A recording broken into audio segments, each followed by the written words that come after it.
Welcome to another episode of the Tower 26B Race Free Podcast. I'm Jim Lindsay, Herman's coach, Jerry Rodriguez. Coach, how you doing today, bud? I'm good. A little bit of improvising today, huh? You know, I've had my mixer for 16 years. I went to fire it up when you got here. Work this morning. Dead as a doornail. Well, it brings us closer together, sharing a mic. Sharing closer the mic, together. and you know what? No one's going to complain. They like to see us arm in arm, shoulder to shoulder, just like we were there this weekend at Santa Barbara Triathlon. That's right. That was a big weekend, man. What a great event.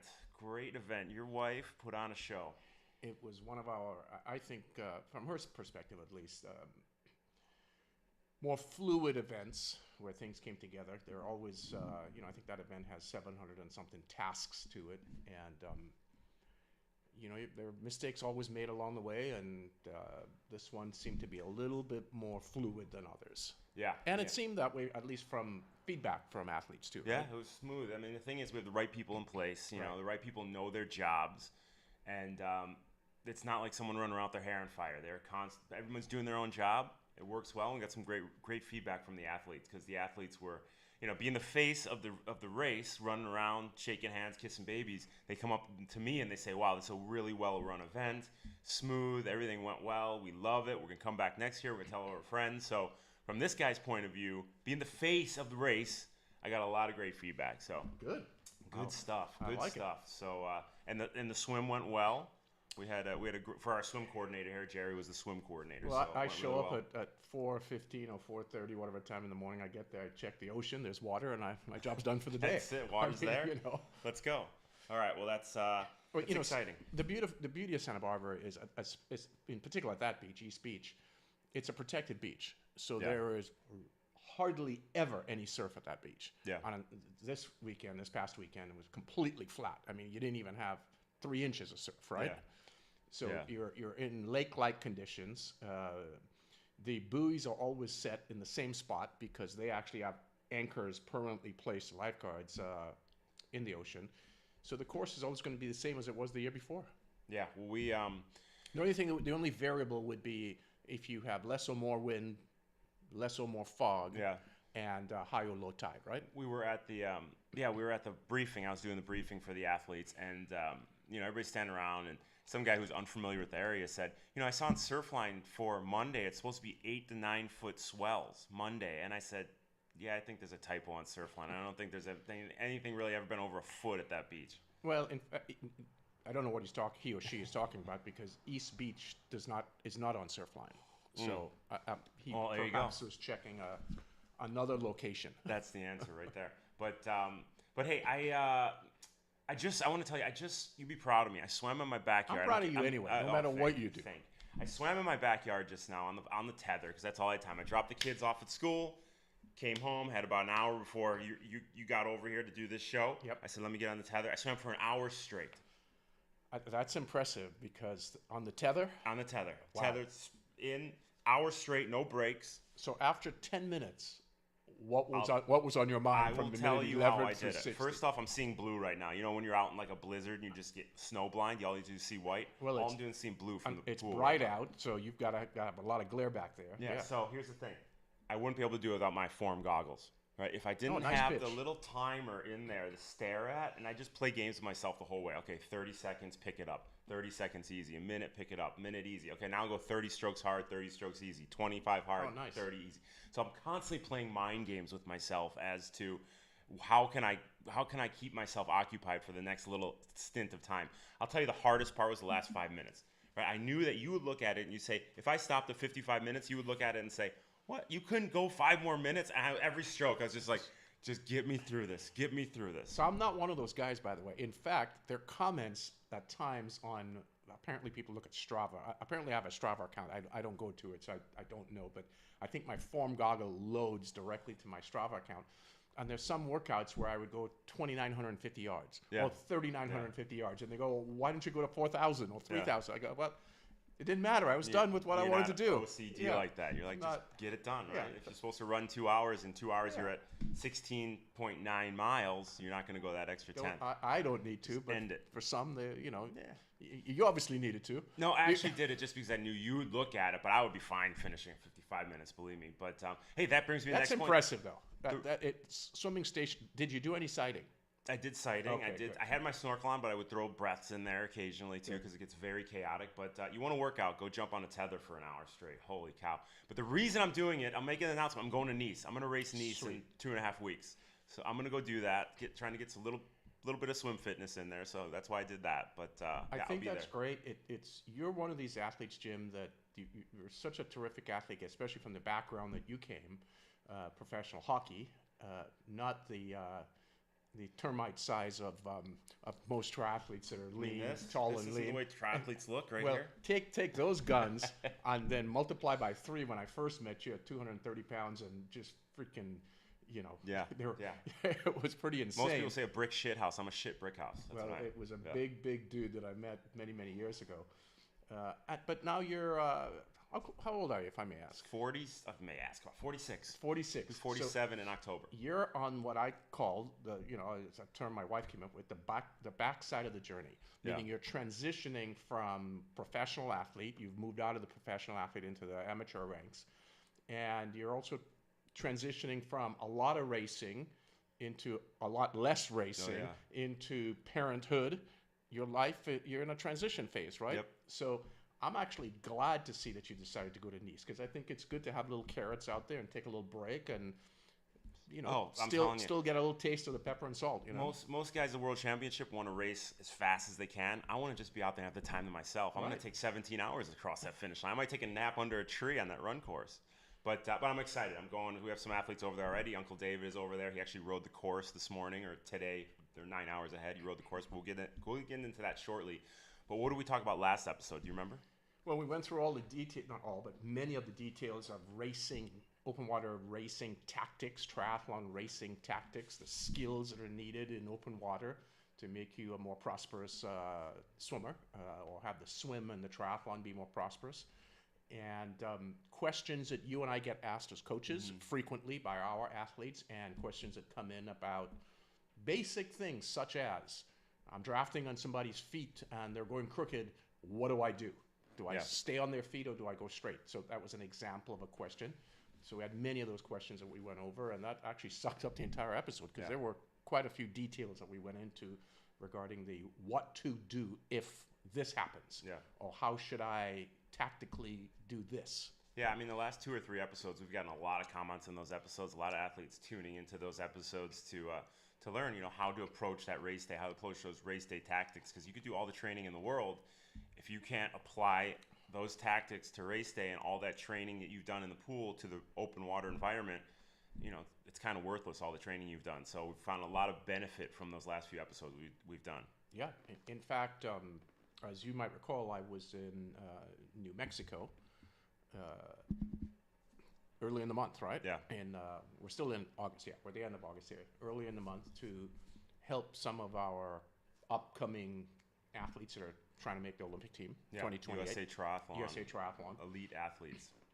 So the national team coach invited me to come hang out with them and meet a number of their athletes. And I mean, Jim, these are good athletes. Yeah. I mean, and I was impressed with how well they all swam in the pool.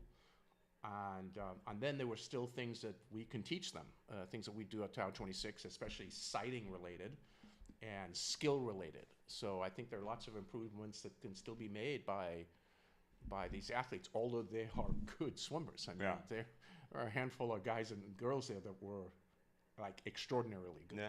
Yeah, well, I mean, let's bring it back to me as the show always comes back to me, right? Of course. So I was just swimming on the tether, as I've previously mentioned. I want to tell you guys I swam straight on the tether for an hour if you're just tuning in. An hour right before this. I'm just reminding everyone that's what I did. And I would notice, because you have the bungee behind you, every time I'd go up, as we said, I sighted. Every time I go up, if I wasn't totally cognizant of staying fluid and keeping my momentum moving forward, I would feel that bungee pull me back, right? So you're talking about the lead athletes and having to work on their sighting. If they're swimming a minute per 100 and they look up the sight and that slows them down by 1 second, that 1 second makes a huge difference in that pack. If someone's fluid in sighting, they can stay on that 1 minute pace and keep moving forward. These guys are looking up to sight. It's slowing them down by half a second. They're going to get gapped, and they can't make that gap up. You're right. You know, interestingly, I never swam on a tether while sighting. I would like to try that because as you were saying that, I was thinking what would happen, and that tether probably pulls your lower body down slightly. Yeah, it Am I does. right? Yeah, Okay, exactly. Yeah. Especially as you lift your head to sight, so it's Yeah. even more of a of a resistance to you while you're doing it. Well, it's the sighting and it's also the breathing. When I take the snorkel off when I breathe, you can see your eyes. If you're losing that momentum and losing that catch on the water, you feel yourself get pulled backwards. Right. So it's a really good tool if you're really dialed into those little things, like how am I losing that momentum when I turn to breathe, right? And if you're seeing the bungee pull you backwards, you're doing that in open water, you're doing in that pool. It's just like you're starting and stopping. You're never creating this good forward momentum. Right. Well, in fact, this reminds me of an athlete that sent a video in, or probably a couple of years ago.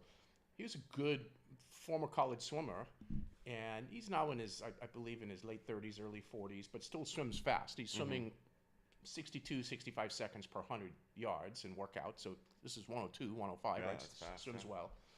And, but he's only swimming 29 minutes and a half Ironman. It's not translating. Yeah, right. Not at all. Race Nope. day. So I asked him, he was telling me about is it how I'm pulling, what am I doing?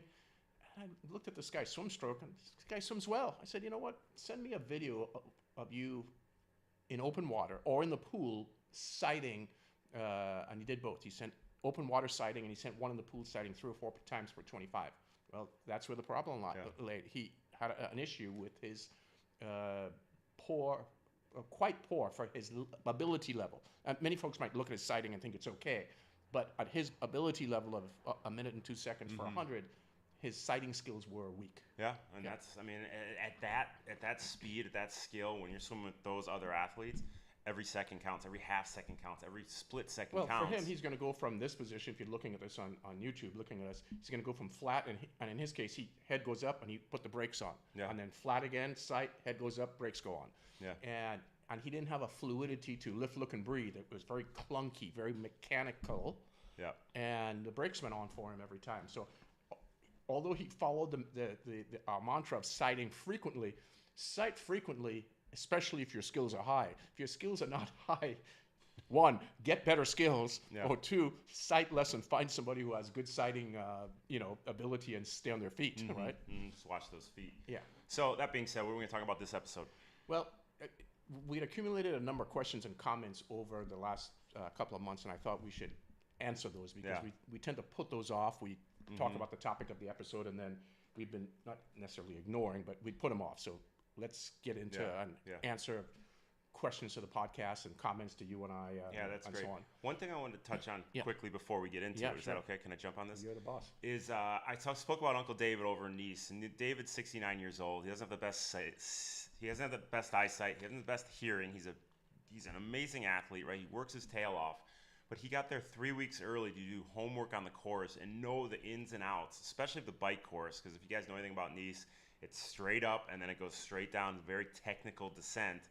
So David's over there 3 weeks early, and his homework is to go do that descent multiple times, extremely slow, so he knows every nook and cranny of that thing. And he's out there on race day, and not only he can race it and do okay, he's still going to be careful when he's going downhill, but he can be safe and make it to the finish line. And that's a huge part of it. But also knowing the course, knowing where the turns are, anticipating where the descent starts, where he's going to make a left, where he's going to make a right, where her hairpin turn is. He's not going to be guessing. He's going to be out there, and he's going to be able to execute to the best of his ability level and be safe because he's going to know exactly where he's going at each point in the course.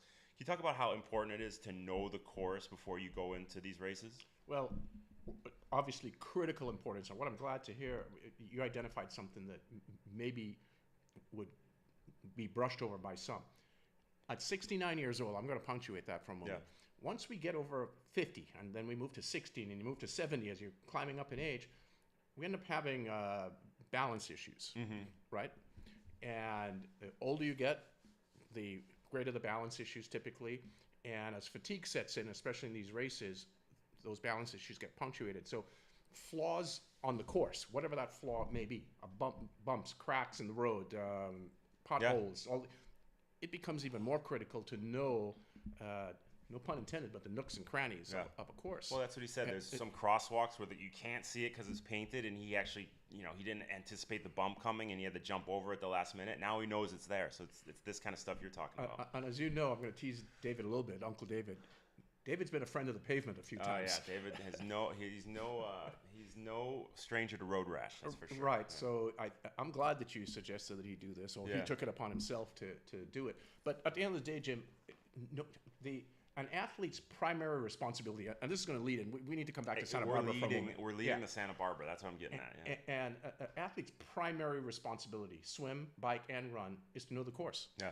It's there on the course's website. It's there usually at the venues laid out.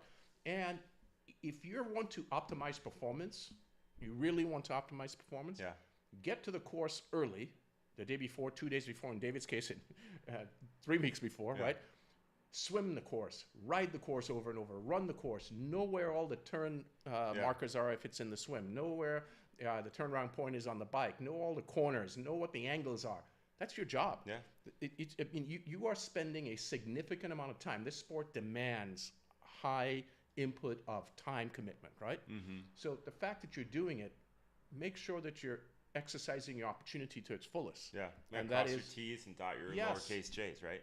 Because you do so much training, you get out there, you want to be able to execute that training. If you're thinking about where am I going to go next, where's the next turn, where's the next turn buoy, where's this bump, where's this climb, where's this descent, then your mind isn't on your effort. You're not putting the most into that moment, dialing into the process, because you're thinking, where am I going to go next? If you have all that solved, you can put the pen to paper and really hammer out your specific effort for that race. And this is not David because of his age range, but pretty much from above your age range, upper 40s, 50 years old, our generation is more of, and maybe I'm going to take some heat for this, guys, but there is a younger generation now, to me, that absolves themselves from blame.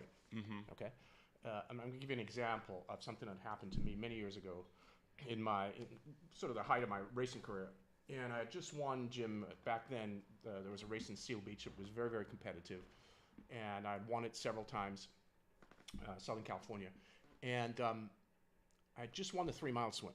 And the 1-mile swim was about 20 minutes later. So if you finished the 3-mile in time, you could actually get in and do the 1 mile after. If you didn't finish it, well, you didn't make the start line of the mile based on the schedule on the calendar. So there were a handful of us that were in the mile that did the 3-mile. And then the mile has all its much faster, speedier competitors. So I knew it was going to be a super competitive race. I learned that course to the T. And it's actually very similar to the Santa Barbara course. It was a flag course where you go straight out, turn right, come back inshore a bit, parallel the beach again, and finish. So very, very similar to the course that we have at Santa Barbara. I learned that course. I knew to the T. Race gets started, Jim. We're about 600-700 meters into a 1-mile race, or almost a third in, or maybe a little bit more than a third.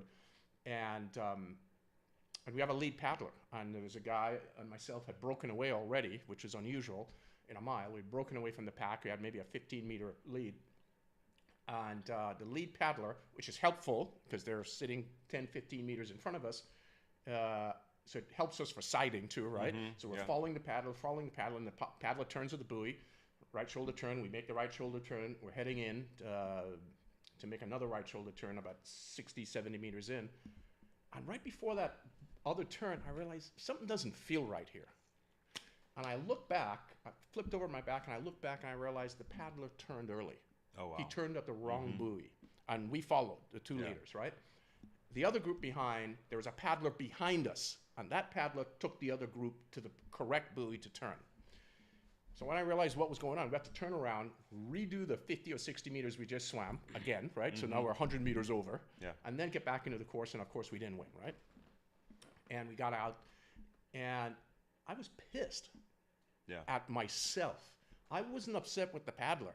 It's my job, and some folks might think, well, that's a course problem, and that's a race director problem, and yes, the paddler should have known better, he or she leading out, but me as the athlete, that is my responsibility to learn. And I knew I had counted. There were 3 buoys to turn, to cross before you turn. You turn at the 3rd buoy, but we turned at the 2nd buoy. I trusted the paddler rather than what the race course said. So the message here is full self-responsibility and knowing the course, right? Yeah, and having confidence that the course is the course that's laid out there, Right. This weekend, of course, there, as you well know, there are a lot of happy people, and then there were a couple complaints that really bothered me. And as my wife's the race director, but we own the race, right? And two in particular that stood out. One guy who actually did quite well, very good athlete, right? Decent swim, solid bike, solid run. I think he ended up second or third in his age group. He missed the turn on the bike, and he rode further. Have you ever done that in a race? Oh, did in Santa Barbara, years ago. Yeah. Have you done it in other races? Oh, I do. Right. I did it at Arizona before, and I've done Arizona a bunch of times. You put your head down and you just... Because you're in the zone, right? Yeah. And you go. So this gentleman missed the turn. But it's always my fault. It's because I have my head down. I'm in the zone. I'm not paying attention. I did Santa Barbara one time because I was one of the first ones out of the water. Well, you've won that race. The police were sleeping. The course was marked well, but I went through an intersection. It was marked.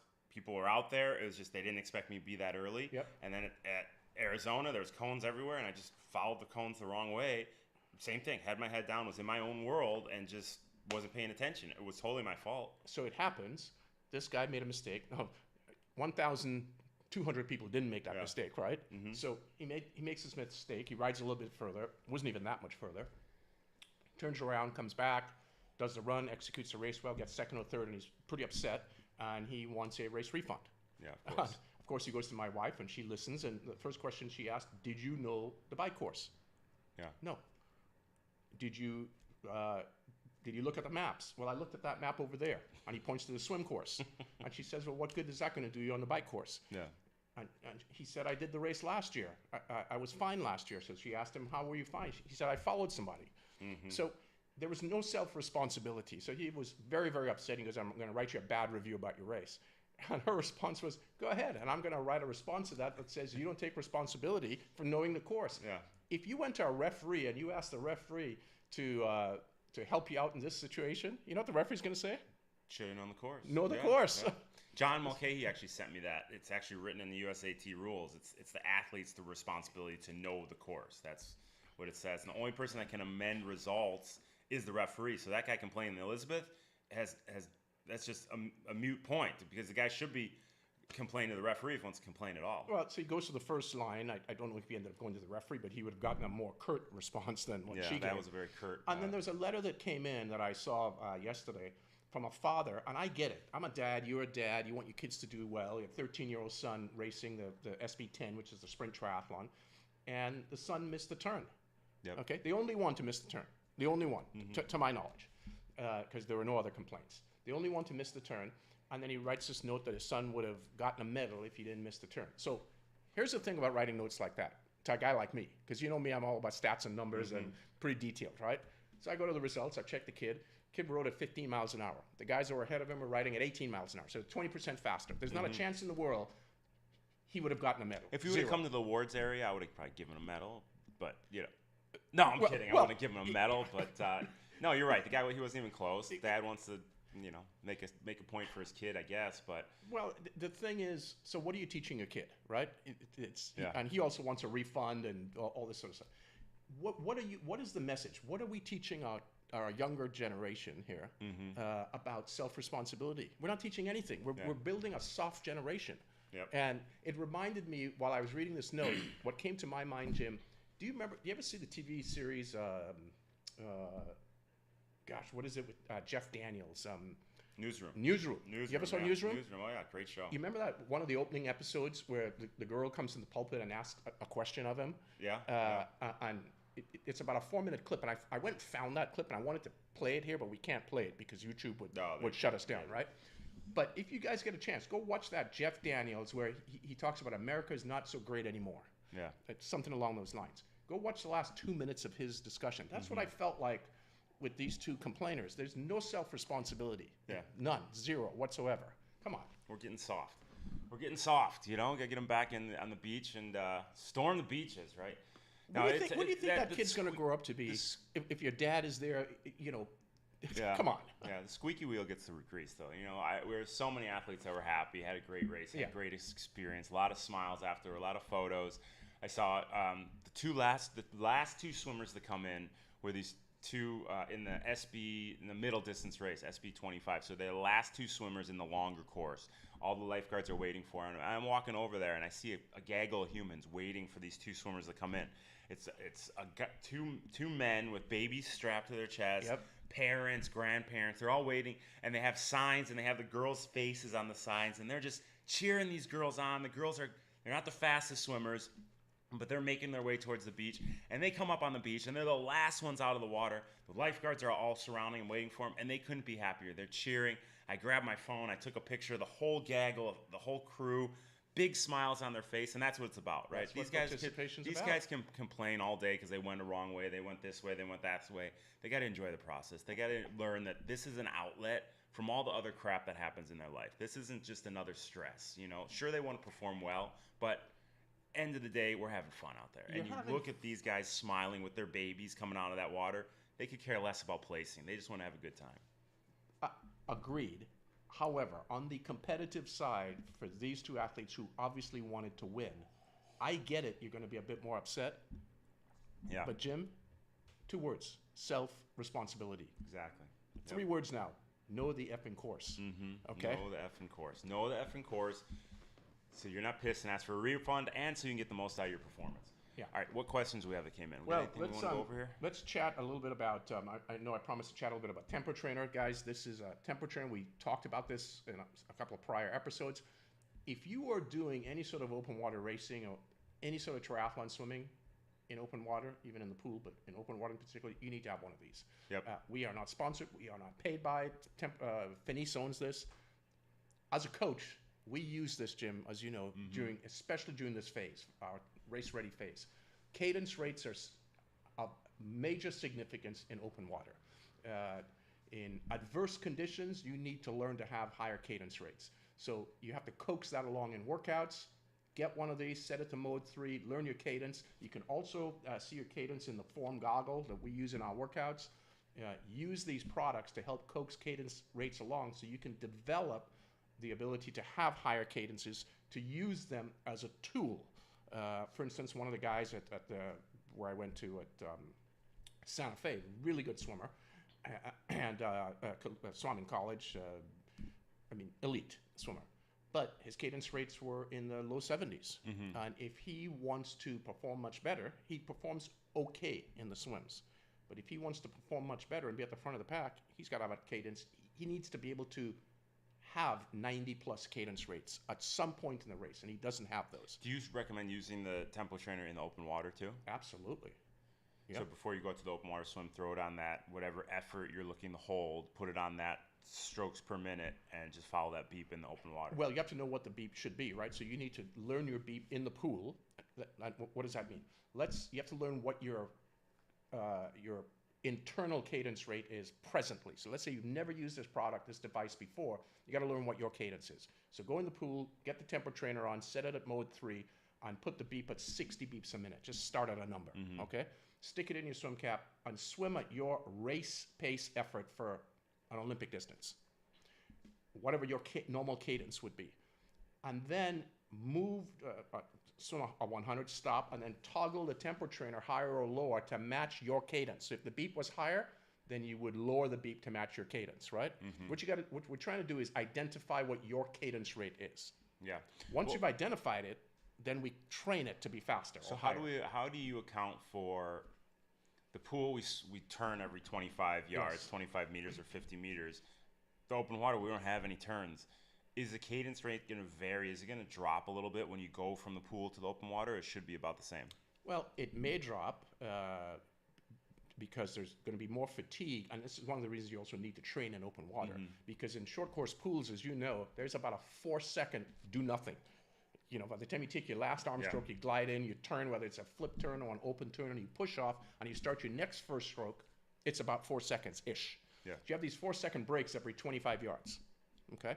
So you're not going to have that in open water. So fatigue can set in sooner, which, and as fatigue sets in, it's no different in riding, no different in running, cadence rates fall.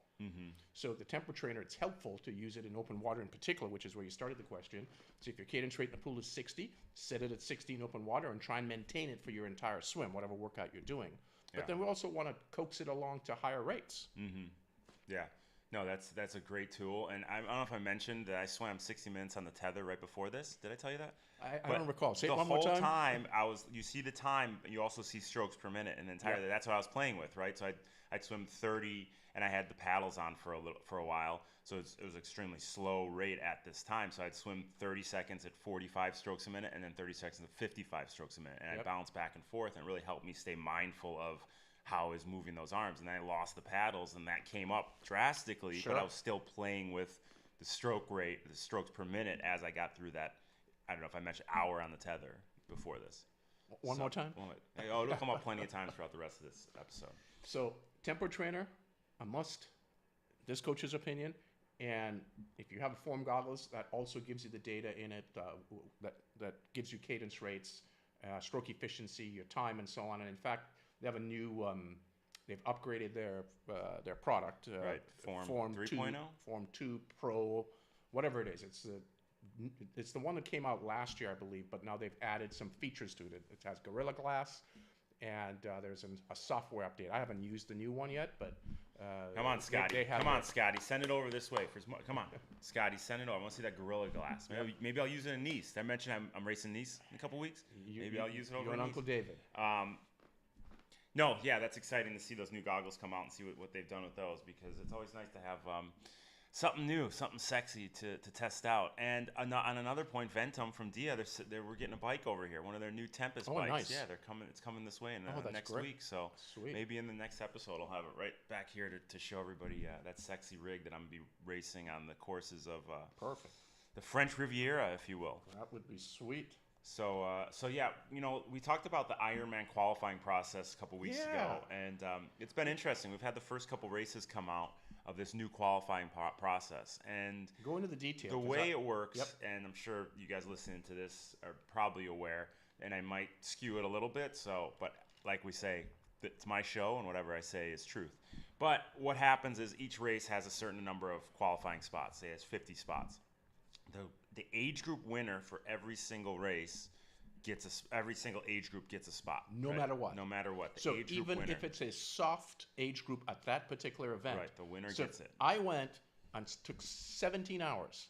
Yep. I'm going to get into Ironman. Yep. So Ironman National Championship. The World Championship. I don't like it. I don't, right up front, I don't like it. So that's the age group winners get the spot. From there, every other athlete is put into a performance pool. Right, their time is put into that performance pool, right? So from the fastest to the slowest. Now, based on their age and that specific race, the age groups are weighted, right? So let's say, for example, I think in Ironman it's the 30 to 34, and I could be wrong. It might be 35 to 39, but let's just say for this example, it's a 30 to 34 age group is 1-to-1, right? So if an athlete finishes in 9 hours, their time in the performance pool is 9 hours, right? Now, from there, all the age groups are weighted. Different percentage is taken off of their time. Understood. So based on historical data, they came up with a percentage? Based on historical data, and they couldn't give me an exact number of what the percentage was because it varies race to race based on that specific race. Oh, so okay. So they even identified specificity within an event. Right, exactly. Okay. So you have, like, in a race in Sweden, I believe, they had the performance pool, but the fastest time in the performance pool was in the 55 to 59 age group because that guy finished in 11 and a half hours, but they took 30% off his time, so his time was actually 8 hours in the performance pool, right? So those numbers are not correct, but that is the way it worked out. So in the performance pool, they take the weighted time, and that's how they rank it, and then they give out the remaining spots. Okay. All right. I like all of that as I'm hearing it. I just don't like that no matter what, if you win, you get to go. Because you and I could go to a race, and it could be in any age group, and it could just happen to be a soft race. Yeah. And soft meaning not many competitors showed up in that particular age group, male and or female. Mm-hmm. And 16 hours wins the men's 40 to 44 because nobody happened to show up. Yeah. That 16-hour person in men's 40 to 44, that is not a Kona qualifying. In the performance pool, it's men and women. So they just take the top 40 athletes weighted times. So it could be 40 women. It could be 40 men that they're offering those spots to. I guess they're just assuming the odds are going to work out to be a good spread as they've had, or the spread that they've had in the past. But I guess we'll see how it plays out this first year. How will that affect gender? We don't know. I don't know how it's going to affect gender. We haven't seen enough. There's been a couple races, and I'm not actually sure how many men and women have qualified in the performance pool. Got it. The first one in Sweden, I did see some notes on Slow Twitch that it was more men and less women than would have been if they had done the 70-30 split. It was actually less women had qualified and more men had qualified from the performance pool. But I'm not sure how Copenhagen or how the other couple races have been since then. Well, I think they want to make sure that they don't end up with less women than they had prior. But that's the thing. I don't think that that's possible. They can't make sure, because now it's all based on that weighted finish time. Right. Okay. So we need to see how this first year is going to roll out. Yeah, we'll see. So it's interesting, but they're being very.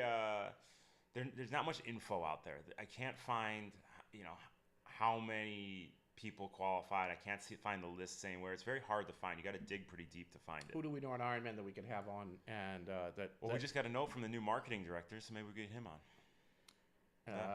Would the marketing director know about the performance standards? Maybe not. So let's find Scott Theroux. Let's get the CEO. He's got to know. Well, this is the biggest podcast in triathlon. You would think he should. Speaking of the biggest podcast in triathlon, you know who the head title sponsor is of the 70.3 World Championship in Marbella, Spain, in November? Who? The title sponsor, Precision Hydration. Really? Is the title sponsor. Precision Hydration presents the 70.3 World Championships in Marbella, Spain. So, and we have probably about 30 to 40 Tower 26 athletes racing that race. So, are they sending you there? You should go there and do a podcast there. They should bring us the both private jets. But speaking of podcasts, we're working out. When I go to, did I tell you I qualified for, and we're going to Nice in a couple weeks? So we're going to Nice. Did you swim in the back pool? This is the episode of repetition. But we are going to, we're trying to work it out with Andy and myself and Johnny over there are trying to work out a live podcast on the Ironman main stage happening in Nice. So be on the lookout for the info with that, with our partners, Precision Hydration. Go to their website, precisionhydration.com, and check out the nutrition planner, or just check the link in our show notes. Click through that, and you'll get 15% off. Fill out the nutrition planner. Be ready for your race. So many athletes don't realize how many carbohydrates, how many electrolytes they need. So these guys have done a ton of research. It's the only product that gets into your system efficiently and goes to work for you right away. So go to Precision Hydration, go to the link on our website, get 15% off, and we look forward to doing that live podcast at the Ironman main stage. And then hopefully maybe we both go to Marbella, since they're the main title sponsor. They fly us over there. I've never been to Spain, have you? We went to Spain for our honeymoon. It was a brutal experience. We had to redo the honeymoon in Bora Bora because both of us got the flu, got extremely ill. And they're still talking to me about me in one of these villages with how loud I was puking. I mean, they heard the whole thing. So visualization. Let's go have a good experience. Yeah, me and you would go. We'll have some fun, some man time over there. Okay, Precision Hydration. Check out the show notes, and you'll get 15% off, and fill out the nutrition planner. Congrats to those guys. Yeah, that's fantastic. That's some big news. We were actually the first to know. They told us first. They said, announce this on the podcast. We haven't announced it yet, so we want everybody to know. I don't know why in my mind I had Nice. So it's Marbella is the 70.3 World Championships this year. Next year, the 70.3 World Championships are happening in Nice. Got it. When the Nice World Championships are going back to Kona. It's just a big checkers game. Yep. All right, Jared, what's next on the agenda? Well, let's. We got that question. A number of coaches, as you know, sent in some comments to us. First it started with our coaches sending in a letter. Yeah. And then other coaches asked me if I knew anything about this, and which is a letter that TriDot, as you know, a coaching operation, sent out regarding their relationship with Ironman University. Yeah. Right? They have some co-venture, and I do not know, Jim, anything about the specifics of their relationship, but TriDot is apparently, you guys at TriDot, you're welcome to call in and correct me if I have the information wrong. But TriDot, for lack of a better term, provides now the coaching education for Ironman University, right? Let's call them the official sponsor of Ironman University. Would that be a title that we can maybe give them to them? You would say that, yes. And they're providing coaching education and coaching services to Ironman athletes through Ironman University. Well, a letter went out to athletes, to coaches, sorry, and our coaches got some of them because they are Ironman University certified or credentialed, and it said, I mean, this very direct to the point letter. Our relationship is over with Ironman University. As of today, it was this like to me, a very emotionally written letter. So something blew up. Our relationship blew up between Ironman University and TriDot. I have not spoken to anybody at TriDot, so I don't have any inside information. I have spoken to somebody at Ironman University, and our coaches have asked, what are my thoughts on this? And I want to share my thoughts publicly with our listeners and with other coaches who listen to this podcast, and that is, and I want to preface it by firstly saying that, as you know, many times I've gotten on our podcast and I am very complimentary of Ironman. I am a very big supporter of Ironman. Ironman has done tremendous, has added tremendous value for the sport of triathlon, and I have no issue with the fees they charge. I know what races cost to put on, and they're there to make a profit and to run successful races, and I think they are the tip of the spear for athlete experiences. Positive athlete experiences. Now, on the other side, I think when you screw up, you deserve to be told that you screwed up and that you need to pull your pants up and do a better job. And I think Ironman needs to do a much, much better job than what they've done with Ironman University. To my recollection, when I got called in to help with Ironman University when it was being created in 2015, so we're 10-ish years in, right? These 10 years have gone by. They've had 5 leadership changes. So think of this. If you're an entity, if you're a company, or you're a family, and the wife or the husband gets married 5 times in 10 years, how do you think that affects the kids? You have 5 different parents that you're dealing with, right? So now you've had 5 different leaders of Ironman University, whether it's the initial person that started the program, Lisa Plesky, who was in charge of getting the program out. Then it was a French gentleman that ran it for a while. And then there was the guy from Florida, Earl Watson, Earl, forgetting Earl's last name at the moment, but apologize, Earl, if you listen to this, but wonderful guy, ran it for a while. Then they went to a software program, Peakers, I believe, and now they TriDot, and they've all failed for whatever the reasons are. And fail is a strong word, but the point is, again, it's not working 5 times in 10 years. You have a problem, from my perspective, of not knowing, 1, what your product really is or should be, 2, the execution, okay, and 3, what is your real philosophy as to why Ironman University was started? And I think you've tarnished your brand. From this coach's perspective, I think the name Ironman University is tarnished amongst coaches. I think there's a big loss of trust, and from my perspective, kill the brand. Do you think they're looking at it more from a business standpoint Absolutely. and less of an educational standpoint? You know, many times, what's the saying? The sheep's covered in. I don't know the saying. You know, this must be a Trinidad saying. I don't know what this is. There's an opportunity to make money, obviously, in the coaching certification business, okay? But at the end of the day, you make money when you do a good job at coaching certification and education. So let money be the byproduct of success. And how much money does Harvard make a year? They make a couple bucks, I'd say. Well, right? You and I give them money. They focus on... You and I give Harvard money. Yeah, we give them money. We give them money that's the first thing that came through our taxpayers' dollars. Exactly, but you know they focus on education. They've become Harvard, and now I'd say they're doing pretty well. I think their endowment is billions 55 billion. So you know that's the thing. Like it's like our coaching, right? We focus on coaching first. The economic side comes, but you focus on the passion of coaching and education first, and all that stuff come through that. The fact that this hasn't worked, Jim, 5 times in a row, so you can't give me an argument from TriDot side or Ironman University's side that this has been successful. This has been completely unsuccessful. Yeah. And therefore, the leadership in charge of that product at Ironman does not know what that product needs to be, how it should be run, because you're either 1, hiring the wrong people, okay, or 2, you don't know what the product needs to look like. Is this your what pitch the end to result? Is this your pitch to be head of education? I would want to be nothing to do with Ironman University. You need to kill the brand and start over if you're going to start over. I can tell you what needs to be done, but Yeah. I think there's so much trust that's lost. Yeah. And it can't feel good for either entity, Ironman or TriDot. Yeah. And I don't know, I have not spoken to one single person at TriDot, so I don't know what their perspective is. I would hope this gets mended somehow, but the fissure is deep. Yeah. It's 5 changes in 10 years. Yeah. Think of having a 10-year-old kid has had 5 different parents or 5 different foster homes. Not a good thing. And I'm too busy. I need more coaches out there, Jared. We need more coaches to come to the Tower 26 Max. I have too much on my plate.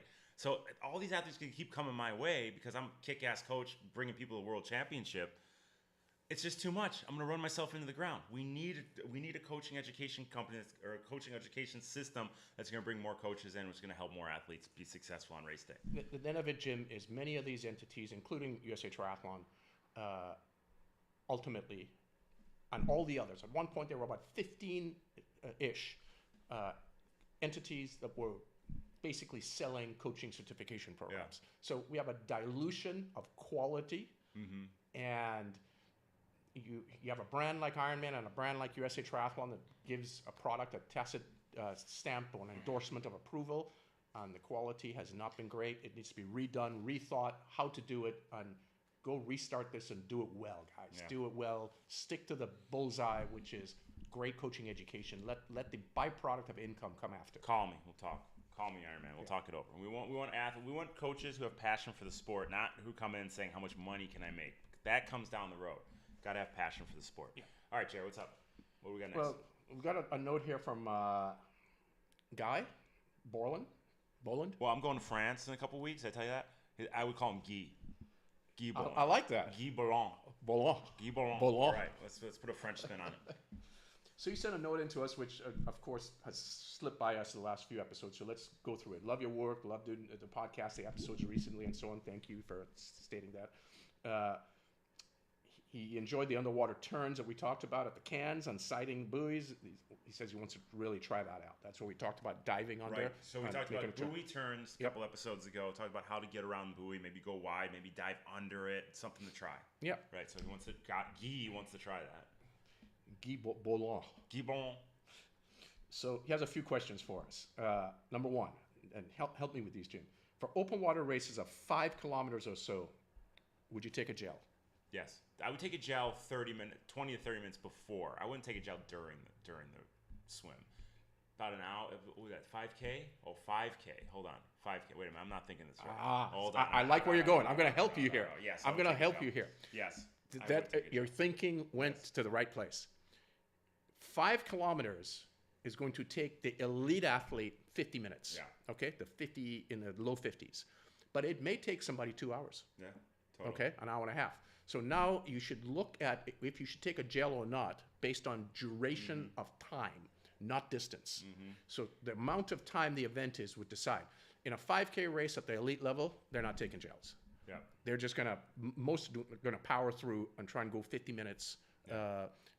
Think of a time trial on the bike that's 50 minutes long. They're gonna maybe take a gel. Yeah, maybe okay, but they're gonna power through. So in swim at the super elite level, maybe a gel, likely not. But you start getting into an hour, over an hour, I would say that's a long way to swim. 5K is a long way to swim. 3.1 miles. It's how long is it going to take you? Significantly longer than Ironman. 2.4 to 3.1. It's 25% longer. 3.1 is 25% longer. Yep. I would say keep one. Where would you keep a gel if you're swimming open water, non-wetsuit or wetsuit? Let's say I have a wetsuit on. Open water, keep it maybe up your sleeve. Just stick it right here, or stick it right. Yeah, put sure. it down. Make sure it's not somewhere that's rubbing. But yeah, it's a good point. And definitely take one half. And if there's no wetsuit, you just stick it in your suit. If it's a girl, you stick it up top here under the suit. Yeah. It's something you want to practice beforehand. But those calories are key because we've all gotten the back half of hard swims and you just feel noodle arms. You're totally depleted. If you're in a race and you want to get the most out of your performance, it's probably good to get some fuel in about halfway through. And also hot water too. Oh, hot water, brutal. Second question was tips for the Waikiki rough water swim, which, by the way, is coming up this weekend. The Waikiki rough water swim. Yep. You heading out there for it? I'm not, but we have a handful of our athletes that are going. Yep. And in fact, you guys listening in, Waikiki rough water swim is the swim that was used in the very first Ironman. There you So go. it was the Waikiki rough water swim, and then you go ride 112 miles, and then you run the Honolulu Marathon Something course. new every day here. Yep. So that swim, tips for it. It's a straight out, approximately 800 meters, parallel to the beach all the way for almost 1.8 miles ish, 1.6 miles, and then head back in. The challenging part of that What's race, the distance of it? 2.4. 2.4. Yeah, 4,000 meters, There you Ironman go. swim. Same Ironman Ironman distance. Swim. There you go. The parallel portion, that's easy. Enjoy the fish. Enjoy the clear, beautiful waters, and just swim straight. Yeah. The beginning and the end is tricky. You've got several hundred people lined up starting together. It's usually 3 waves. And you've got a couple of reefs on the way out. So you're going to have to do some navigation of that. Depends on the tide, high tide or low tide, how much water you have above the reef, right? Mm-hmm. So you need to be aware of that. And then on the finish it is and can be tricky. Again, there's a reef right before the finish. And if it's low tide, you will be scraping your chest on the reef. So you're going to have to be super mindful about the reef. Yeah. And So you say swim in as far as you can, so you don't have to worry about stepping on that, or well, you got to go over it before you get to the shoreline. So you're going to have to be mindful. Low tide, high tide. Know ahead of time when you're finishing where the tide is, high or low, and that'll give you an idea how much depth you're going to have water above the reef. Well, it's like you said on the last episode, is how you got to do your It's your homework, right? Go in there, check the surface, the ocean bottom going in, the ocean bottom going out.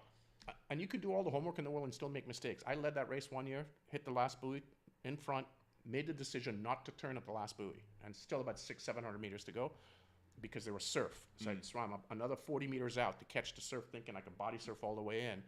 Didn't work out. Went from first to eighth. Yeah. Not a good decision, right? Yeah. So, but the point is, once you make that right turn, you head in. You don't want to be too much to the right because there's also an outflow of water where some of the boats go out through, and there's some markers, a red and a green marker that tells you where it is. You don't ever want to get into that flow because it's a outflow of water and you're coming in. So you just have to be aware of the course. Ask the locals. Those are the guys and girls that know the best. Yeah. They train in those waters. Well, okay, so he's ready. He's going to win that. He's going to do well. Swim. Yeah. We had a guy. Let me just bring it back to the Santa Barbara Triathlon. So, I mean, we have amazing race announcers who go through detail of the course before they take it off. We do our race week chat. Myself and Elizabeth talk about the course a few days before. That was on YouTube. And then we do our pre-race chat on Friday. We talk about the course. This is what it's going to look like. And then we get out to race morning, Saturday morning. The amazing swim director has set up the course. It's a clear, blue, perfect morning. We know all the yellow buoys are turn buoys. We go over it again with all the athletes before each group sets off. Okay, this is the course. Right, left around the last buoy. And we hold a board up with the course. We have the board. It's multiple times. And then there's also 1,000 other athletes out there doing the course. There's a guy, and he wasn't one in the back of the pack. This was a faster athlete. He was probably top 10 in the swim. I know he where wasn't you're going first, with this. though. This guy wasn't first, right? So he made his right-hand turn. He went all the way down, made the right-hand turn, made the right-hand turn. And then he's coming back, and there's the last turn buoy. You turn a left around the turn buoy and come into the finish. Yep. And there's other athletes doing this already. Ahead of he him wasn't turning. the first guy. Yep. He kept going straight, and he kept going straight. Now you could make the claim that he was citing the very first turn buoy, right? So you turn around the left buoy here and come in. The very first turn buoy was further down, probably 200 meters. And out further. But maybe he made a mistake and he was citing that turn buoy.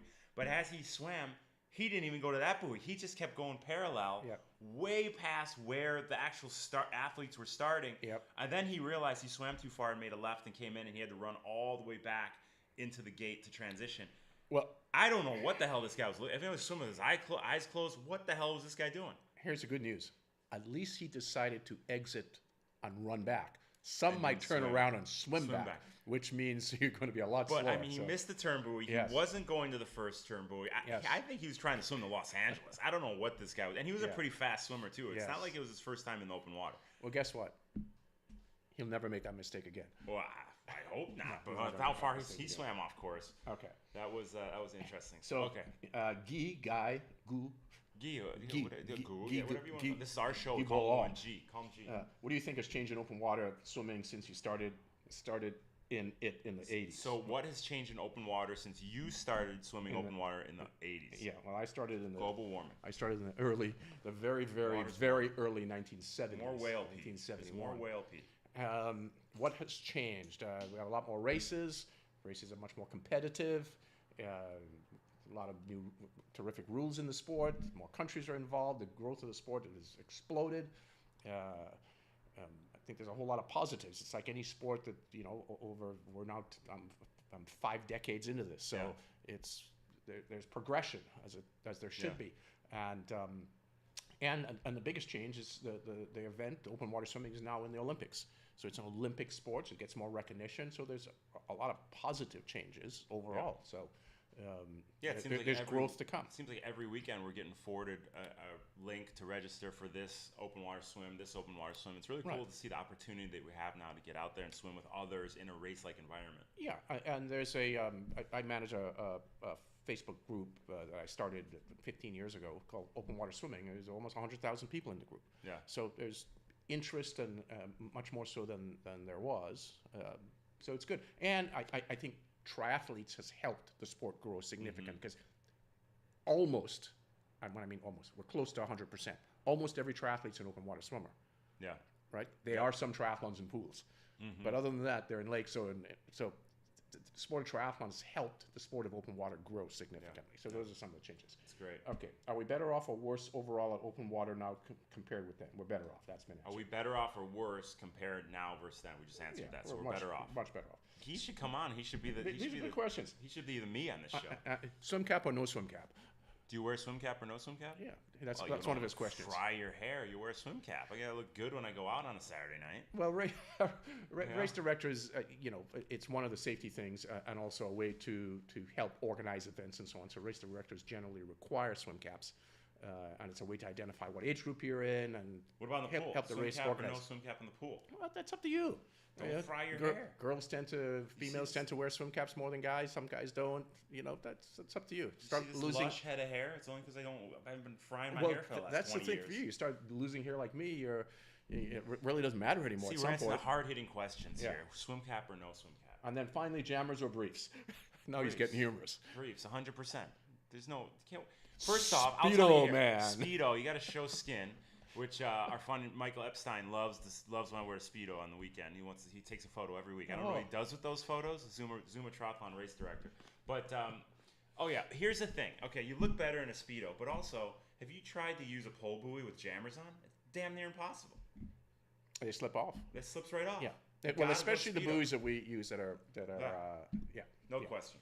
All right. Question. Speedo. I know a few guys who are doing Hawaii swims, and they say the Maui Channel Relay is the best swim in the world. I've done it a few times. What's the question? Maui Channel swim. The Maui Channel swim. It's a relay. Got to watch out for those whales. Yeah, it's a terrific relay, one island to another, and 6-person relay, 30-minute legs each person. Fun event to do. Fun event to do. It's in fact, it is, what is today? Thursday? Wednesday? The event is this Saturday. The Maui Channel Relay is this Saturday, and Monday is the Waikiki Rough Water Swim. This is unbelievable. So we should do this. We should get a group together and go do the Maui Channel Relay. 6 people. 4 guys, 2 girls, 4 women, 2 men, 6 men, 6. Doesn't matter. Yeah. Put some teams together, go to Maui, do the relay, and then go to Waikiki and do the original Ironman swim course. Not opposed to that. Let me just tell you. You were telling me about a story about how you went to Europe a couple years ago, let's say. Yeah. You went there for the World Championships, and you said, you know what, I'm in Europe. Let me go have fun. And you just went and had fun. So that's what I would do. We go there for these swims. You won't see me for a week. Well. Say, I'll meet you at the start line. Good luck.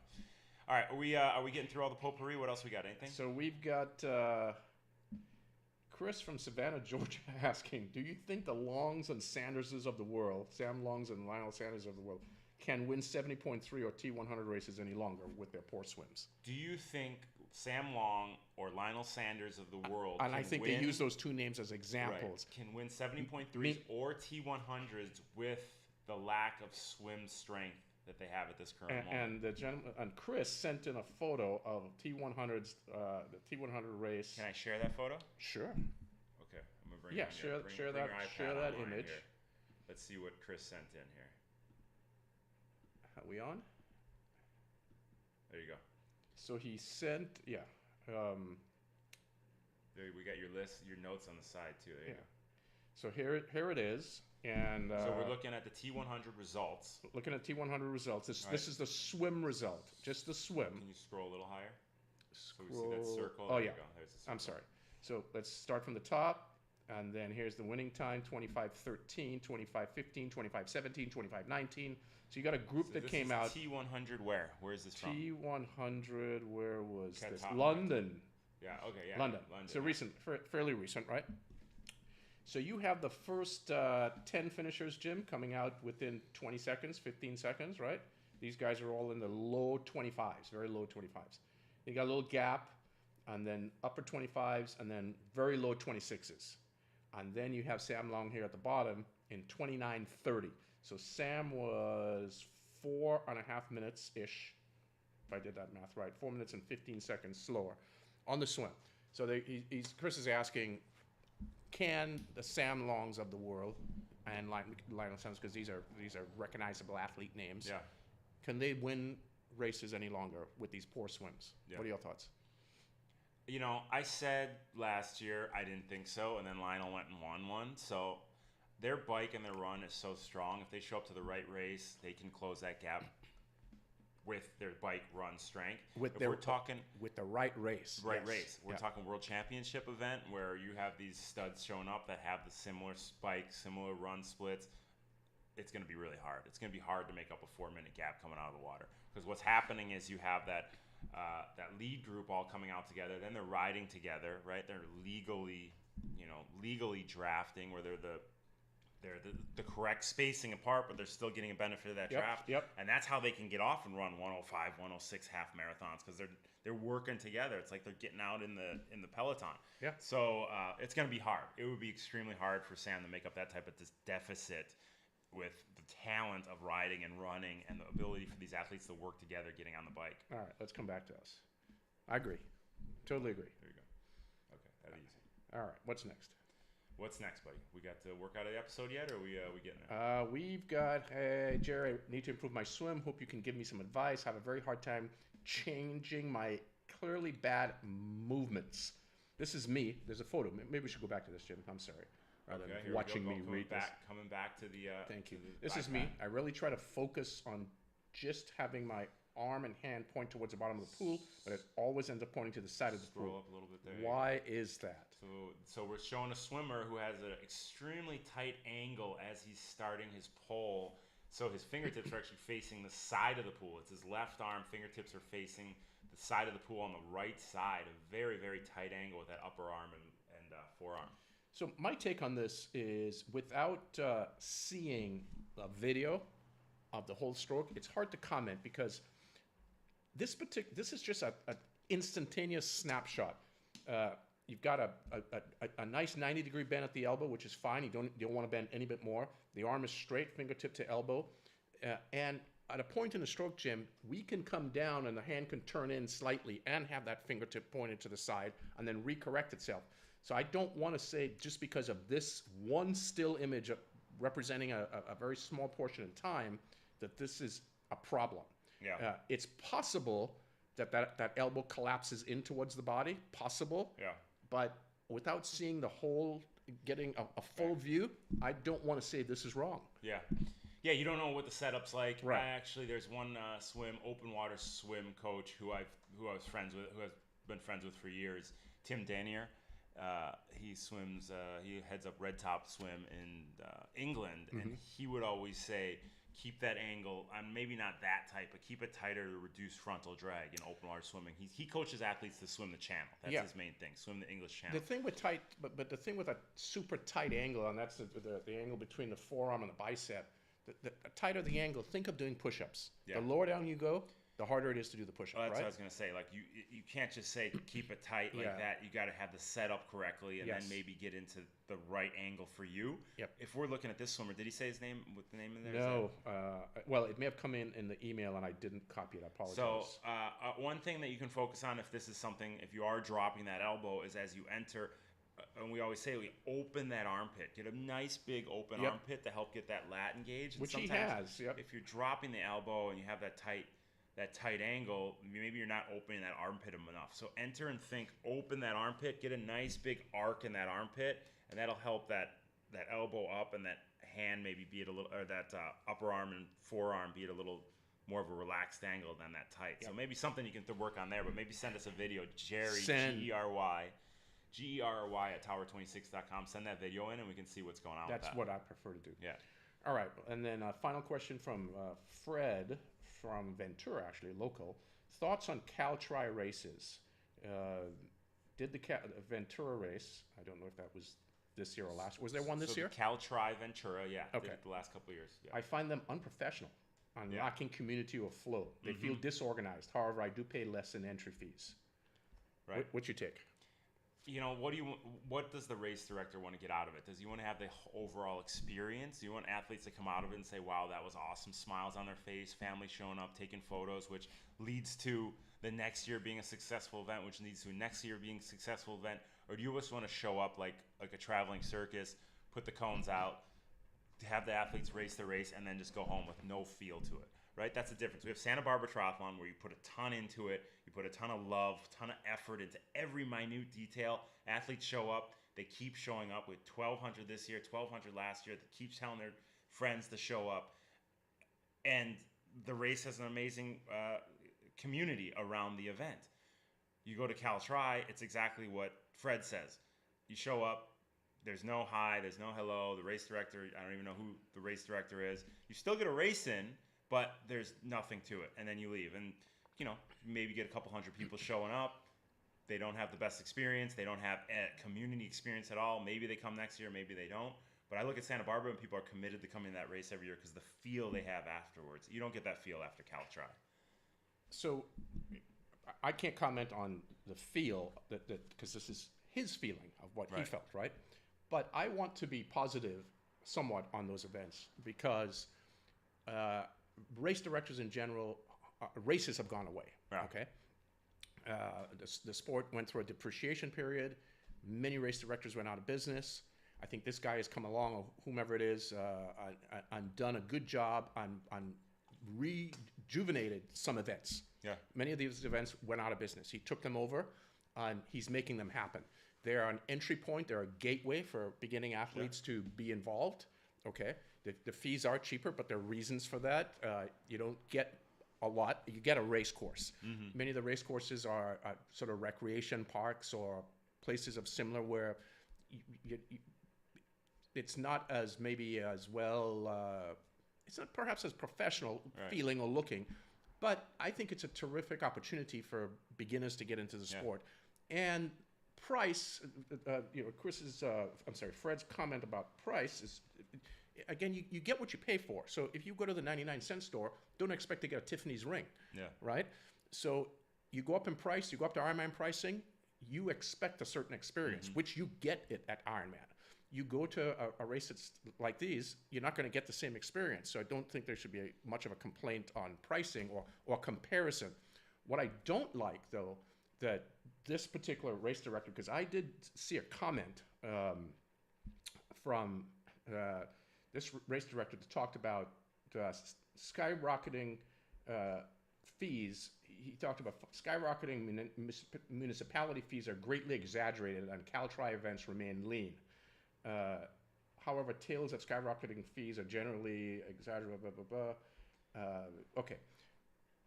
Here's the deal. There's a big difference between events that are put on parks and events that, like, I can talk on behalf of Santa Barbara for sure.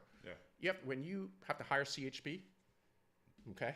Pretty penny. I mean, the cost to put on the Santa Barbara Triathlon is close to $200,000 a year. Yeah. Okay. These guys put on a dozen races.